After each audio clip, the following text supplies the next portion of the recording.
we need to actually focus on what we as an Assembly can do and what is our appropriate role within that.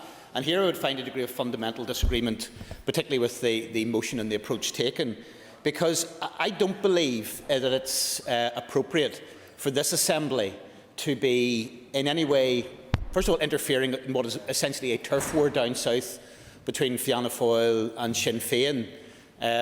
I think what happens in another jurisdiction in terms of legislation, I think there are some people who actually would criticise this Assembly for perhaps not giving sufficient levels of scrutiny to our own legislation.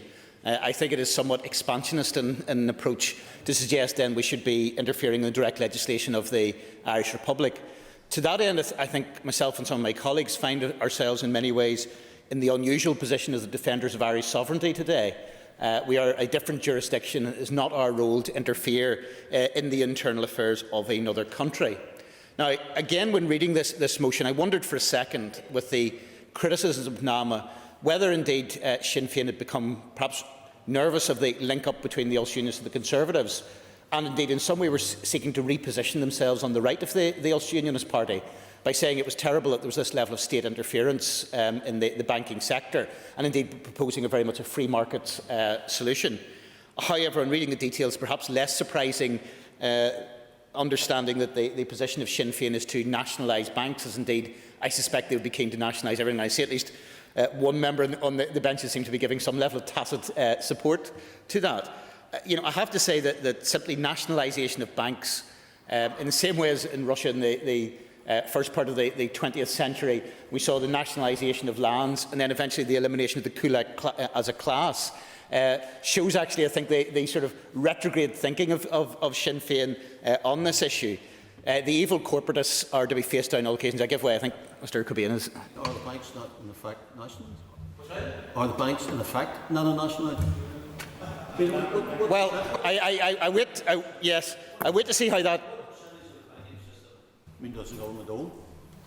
I think there's a fundamental difference between a nationalisation of the banks and some sort of asset management system, which I think takes the steps on it.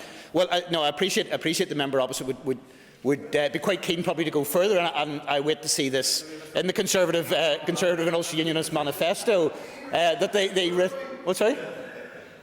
But I think the direction, as has been indicated in the short time that's available to me, I think should be on what the implications are for Northern Ireland and indeed what we as an Assembly should be doing about this. Now, as was indicated, I think the first conclusion to be drawn, and indeed here I would take exception, not surprisingly, with the proposers of this motion, who see an all-Ireland economy and all-Ireland summitry as being the answer to all the problems, particularly down south.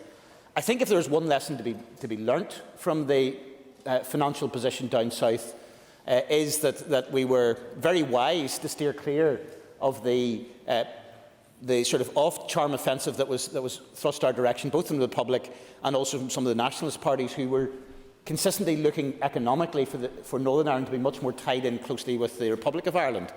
It is clear that the Celtic tiger, which was once prancing about this island with great pride and not even a degree of smugness, has been shown, I think, to be drinking at the pool of toxic loans